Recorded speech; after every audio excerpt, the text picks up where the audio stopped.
Hey folks, JD here, and today we're going to be looking at a comparison between the Tello and the Dr.x. Which is better? Is there one that's better? Right, let's start off. The Ryze Tello is a small form factor camera drone. It has a camera to the front which enables you to record videos as well as take photos. It's a very nice entry level beginner camera which is controlled via your Wi-Fi smartphone. This is the Dr.x. This is also controlled via your Wi-Fi smartphone. It has a camera to the front of it as well that outputs 1080p at 30 frames a second, very similar to the Tello. But which one is better? Is there a better one? Okay, let's start off on the Tello. So the Tello's flight.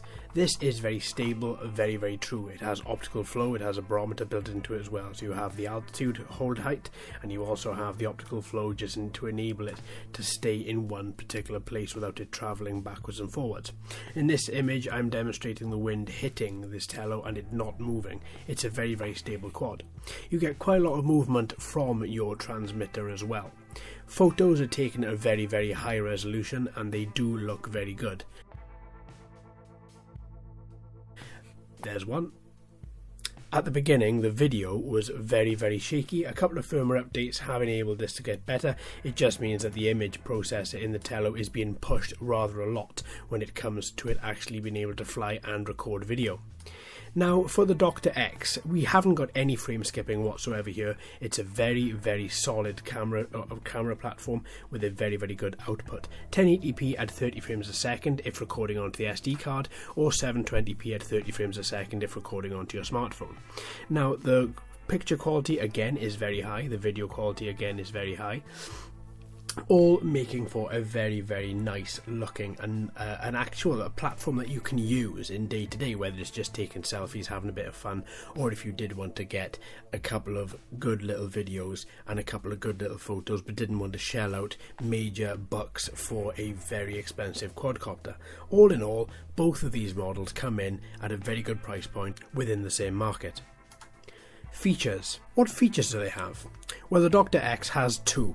360 turn, which is exactly what you're seeing here, where the quadcopter turns around on its axis and just records all video in a complete 360 degrees. It also has emergency stop as well. They are the two main features that stand out on the Dr.x.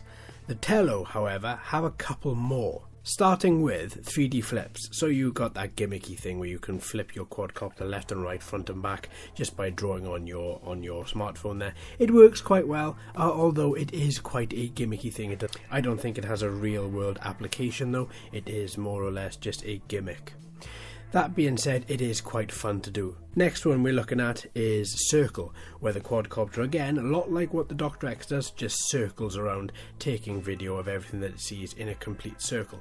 Once it has come back to where it started from, it stops recording and stops the circle application. It's quite good, it's quite useful. I like doing that at about 20 meters. You can see quite a way around you. Next we have bounce, and I have no idea what is going on here. This particular feature I don't see a real world application for whatsoever. It just does this. The quadcopter moves up and down, taking video. Honestly, I think that is totally useless. Next, sport modes. So we have, within the Dr.x, we have low speed and high speed. High speed, it lets the Dr.x react a little bit more like a quadcopter. I do find in low speed the Dr.x is very slow. Yaw is unbearably slow, so you have to stop, then turn the quadcopter, then carry on. You can't use yaw and roll at the same time to turn. In high speed, the Dr.x turns into a bit more of a quadcopter. As you can see, it flies very well, it responds very well, it doesn't take a lot to turn it or a lot to pilot it, and it reacts extremely well. Now, that being said, if you have got it in low speed, that is a best speed for taking photos and taking video from what I have found. The Tello, you have high speed and low speed again. Once you're in high speed, the analog sticks turn blue. Then you can really munch up your space. The problem is, though, is because your Wi-Fi on a smartphone, you have got to remember, if you go outside of this, the Tello and the Dr.x are just going to keep on going. They do not stop. So therefore, keeping it within your Wi-Fi boundary is well to be observed. Now, as you are flying, as you can see, the Tello really does munch up a lot of space, no problem whatsoever. Sport mode is very good, but it really does chew the battery up as well. So if you just want to have a couple of blasts for a bit of fun, sport mode is also there. Once again, I recommend if you are taking any video or taking any pictures, use low speed and not high to get your best quality output with limited blurring as well. Raw video footage. Raw video footage of the Dr.x looks pretty good. This is 720p at 30 frames a second. It is genuine 30 frames a second as well. No frame skipping. All in all, a very, very nice photo. Nice colour. You can see it has a nice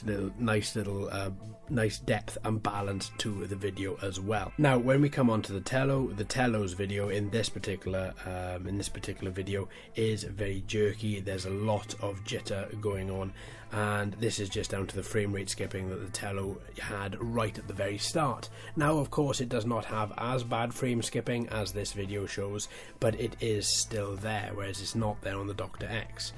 Now, you can limit that skipping by dropping down your speed and ensuring that when you do fly, you fly very, very conservatively, and that frame rate skip will be a lot less because you're not pushing the hardware of the drone. Therefore, it can record video and it can take photos and fly at the same time, all very, very nicely. Verdict. So what do I think? Well, both of these are in the Selfie Quadcopter bracket. I look at them more as amateur photography and amateur videography quadcopters. They're very small, very light, very portable. That you can take them around with yourself without there being any issue. They fit in a bag, and all you need to pilot them is either a tablet or your smartphone. Works on iOS and works on Android, so you're pretty much covered there whether you're on Apple or whether you're on Google. Now, where my issues come in is if you've got a drone like this, you would expect it to work flawlessly every time. The Dr.x does work flawlessly every time, and in my multiple flights I've had with it, I found it to be very good. The video, however, it does lead me to one issue. I cannot record directly onto the SD card. I've tried 5 different SD cards, all formatted differently, all formatted to the way the manual says, all with the correct file system, and still, and all different classes, and still, it will not use the SD card. So I'm just going to put it down to the fact that my particular model will not record on SD, but it does record at 720p at 30 frames a second directly onto my phone. I've had no issue with any of the video that I've recorded on there. Every single video that I've recorded and watched back has been flawless. The Tello, it is a lot better. The video quality is very good, as we can see here in the side by side. It does look good, but at the same time I still feel as if the Dr.x is slightly better. It just has that extra little bit of something. The colour's a little bit better. The video is not as saturated. It looks a lot better, I think. Now, obviously, in these videos, we are in different lights, different times of the years. There's a lot of different factors to be taken care of. But at the same time, a video doesn't lie. And what you're looking at here is you're looking at 2 videos which are very, very similar, very, very close, but at the same time I think one runs away with the other. What do you think? I personally think the Dr.x is slightly better. I mean, Thieye, the creators of Dr.x, they do make cameras, and Ryze is a robotics company, the makers of the Tello, who are partnered with DJI and powered by DJI. So DJI have got a lot of experience in making proper cameras and gimbals for their other quadcopters. I still think if you're going to go for one of them, go for the Dr.x. It's a lot cheaper. It comes in at it does come in at a much better price point, as I said. It has a little bit something more to it. It hasn't got all these gimmicky features. The battery life is slightly longer, and the video quality, I think, is slightly better. What do you think, folks? Well, let me know underneath. Thank you ever so much for watching and listening, my friends. I've been JD. You've been fantastic as always. I hope this video has been of some help to yourself. Don't forget to like and subscribe and hit that bell button as well. So until next time, my friends, happy flying.